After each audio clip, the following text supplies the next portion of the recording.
ईश्वर ही असली अन्नदाता है। ये कहानी एक प्रतापी राजा की है जो रोज गरीबों को दान दिया करता था। राजा अपने इस उदार स्वभाव की वजह से अपनी जनता में बहुत लोकप्रिय थे। राजा के दरबार में रोज सुबह गरीब और भिखारी दान लेने के लिए आते थे। राजा के दरबार में किशन और गोपाल नाम के दो भिखारी भी रोज दान लेने आते थे।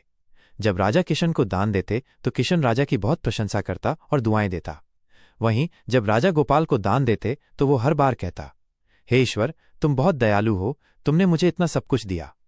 राजा को ये बात अच्छी नहीं लगती थी, क्योंकि वो सोचता था कि दान तो मैं देता हूं और ये गुणगान ईश्वर का करता है। एक दिन राजकुमारी का जन्मदिन था और राजा ने दिल खोलकर दान दिया।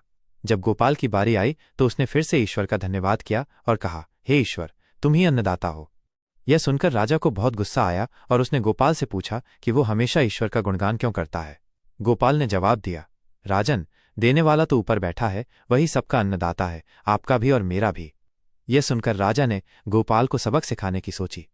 अगले दिन राजा ने किशन को चांदी के सिक्कों से भरा एक घड़ा जानबूझकर एक ऐसे रास्ते में रख दिया जहां से सिर्फ वो गुजरता था।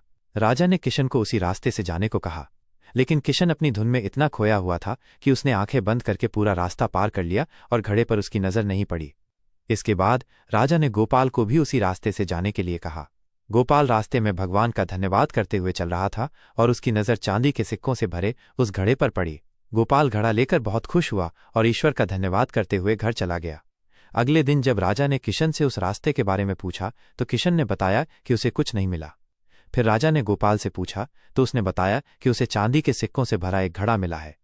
यह सुनकर राजा को बहुत गुस्सा आया और उसने किशन को धन के बदले एक तरबूज दिया। किशन ने उस तरबूज को एक फल बेचने वाले को बेच दिया।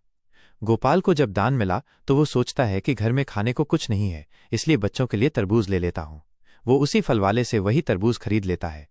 जब गोपाल घर आकर तरबूज काटता है तो देखता है कि उसके अंदर सोने के सिक्के भरे हुए थे। गोपाल ये देखकर बहुत खुश होता है और ईश्वर का धन्यवाद करता है। अगले दिन जब राजा ने सिर्फ किशन को देखा तो पूछा कि गोपाल कहाँ है।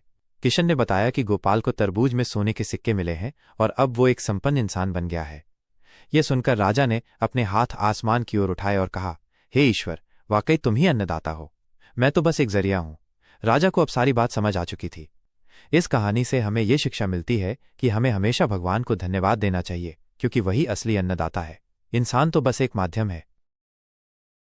अगर आपको ये वीडियो पसंद आया है तो इसे लाइक करें। अगर आपने अभी तक हमारे चैनल को सब्सक्राइब नहीं किया है तो कृपया इसे सब्सक्राइब करें और बेल आइकॉन को प्रेस कीजिए ताकि आपको हमारे आने वाले सभी वीडियो की सूचनाएं मिलती रहें। अभी के लिए नमस्कार। अगले वीडियो में एक नई कहानी के साथ मिलते हैं। धन्यवाद।